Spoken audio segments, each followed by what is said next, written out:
Hi, everyone. I'm Sandra, a 33-year-old marketing executive at Thompson and Partners.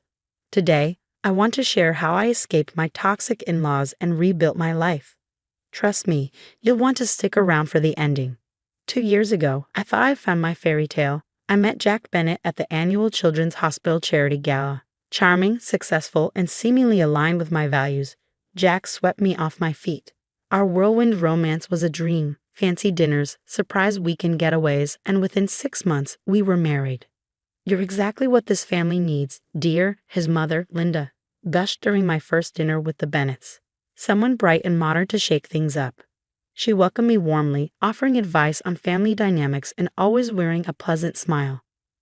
But then there was Robert Bennett, Jack's father, a wealthy real estate mogul who ran his family like one of his businesses. From the start, his views were clear. "A working wife in our family?" He scoffed during our first meeting. "Jack, shouldn't you be making enough to support her?" "Dad, times have changed," Jack defended, though his voice wavered. "Sandra's career is important to her." Jack's sister Sarah and her husband Tom tried to warn me during our engagement party. "Sandra, you seem great, but you need to know what you're getting into," Sarah whispered. "Dad's controlling, especially with money." "He almost sabotaged my startup," Tom added. "Thought it would take too much attention away from the family business." I dismissed their concerns. I had my own life, my own career, and my best friends, Emma and David, who kept me grounded. "Girl, your father-in-law gives me the creeps," Emma said one day over sushi. "The way he grilled you about your Nordstrom purchases at dinner? Red flag." "He's just showing interest," I replied, though I was starting to see those red flags myself. Weekly dinners at the Bennett mansion became a battleground. Robert would make pointed comments about proper wives and managing households full-time. "By the way, Sandra, I noticed you bought a new car," he announced one evening. "Don't you think that's a bit extravagant for someone in your position?"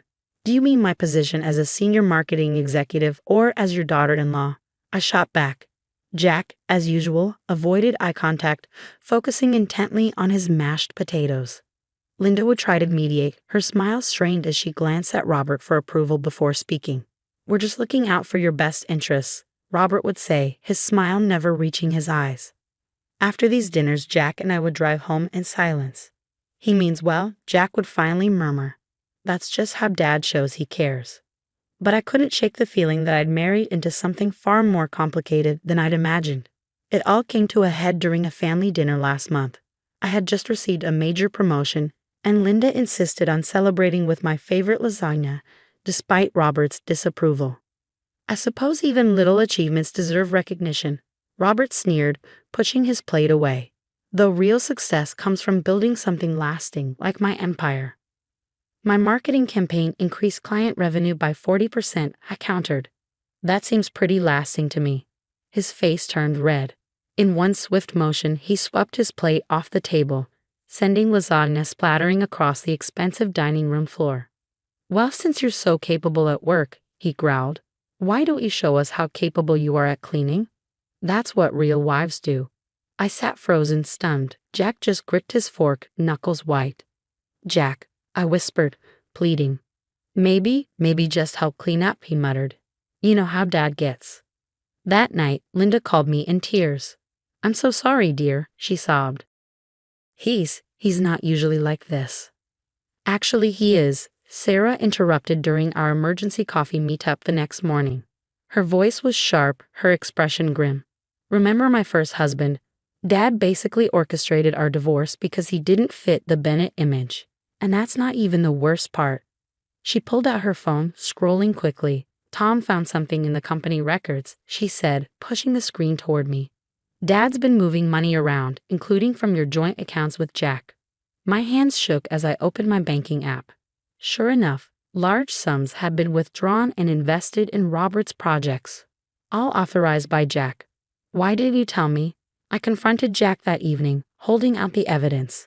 "Dad knows what he's doing with money," Jack said defensively. "He's just protecting our future by stealing from us." "It's not stealing if it's family," he replied, parroting his father's words like a dutiful son. The next blow came from Emma at work. "Sandra, you need to see this," she said, pulling me into a conference room. She showed me an email thread between Robert and our company's board members. In the messages, Robert questioned my stability and suitability for leadership. He's been reaching out to your major clients too, David added, his tone furious. Undermining your projects. I confronted Jack again. Dad's just protective of the family reputation, he said with a shrug. Maybe if you tried harder to fit in. Fit in? Like your mother, afraid to breathe without his permission. Don't talk about my family like that, Jack snapped. Our family, Jack. I'm your wife. Then act like it. The chasm between us widened. Jack spent more time at his parents' house while I threw myself into work. But Robert's influence reached everywhere. Clients began pulling out, citing vague leadership concerns. My hands are tied, my boss said in a closed-door meeting. Your father-in-law's been busy. Desperate, I called Sarah. How did you survive this? I sobbed. I didn't, she admitted.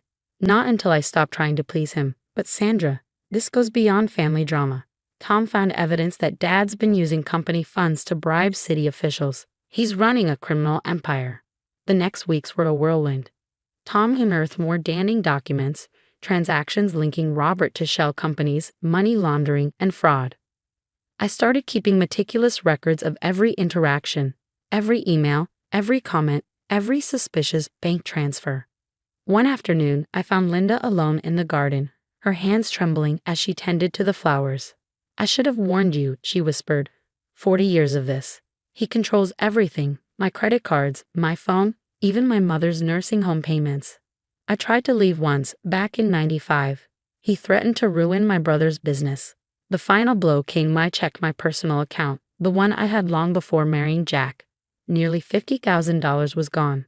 I gave Dad access, Jack admitted when I confronted him again. He said it was for our future. For the family? I laughed bitterly. Jack, we're not the Rockefellers. We're victims of your father's ego. Everything erupted at the next family dinner. Robert was in the middle of boasting about his latest development project when I cut in. Like how you sacrificed my savings, I said, or Linda's inheritance, or the city contracts you bribed officials for. The room went silent. Robert's face darkened. You ungrateful little. I have proof, I interrupted, meeting his glare. Every transaction, every bribe, every threat. Jack, Robert barked. Control your wife. I turned to Jack, my heart pounding. Please, Jack, look at what he's doing to us. Jack stood slowly. My heart sank. Dad's right, he said. You've changed, Sandra. You're not the woman I married. No, I replied, rising to my feet. I'm stronger than the woman you married, and I'm done. If you walk out that door, Robert growled, you'll have nothing. I'll make sure of it. Actually, Tom said, stepping forward, she has everything. Copies of all the documents, bank records, witness statements. You betray family, Robert sputtered. No, Sarah said coldly. We're protecting family from you. I walked out of the Bennett mansion that night for the last time. Emma and David were waiting outside, my belongings already packed in their car. I filed for divorce this morning, I told them as we drove away. What about all the evidence? Emma asked. I smiled for the first time in weeks. Oh, I have plans for that. Robert wants to play games. Let's play. 6 months later, I sat in my new corner office, sipping coffee as I watched Robert's empire crumble in real time on CNBC. Breaking news. Bennett Real Estate under federal investigation. My marketing skills had come in handy, not for covering up scandals like Robert had hoped, but for rebuilding my career. I started my own consulting firm, focusing on ethical business practices. The irony wasn't lost on me, turning the lessons learned from Robert's corrupt empire into a foundation for integrity. Did you see the news? Sarah called, her voice electric with excitement. Mom finally did it. She filed for divorce. Linda had called me just last week, her voice stronger than I'd ever heard it. You showed me it was possible to start over, she'd said. I hired a lawyer. I'm taking half of everything.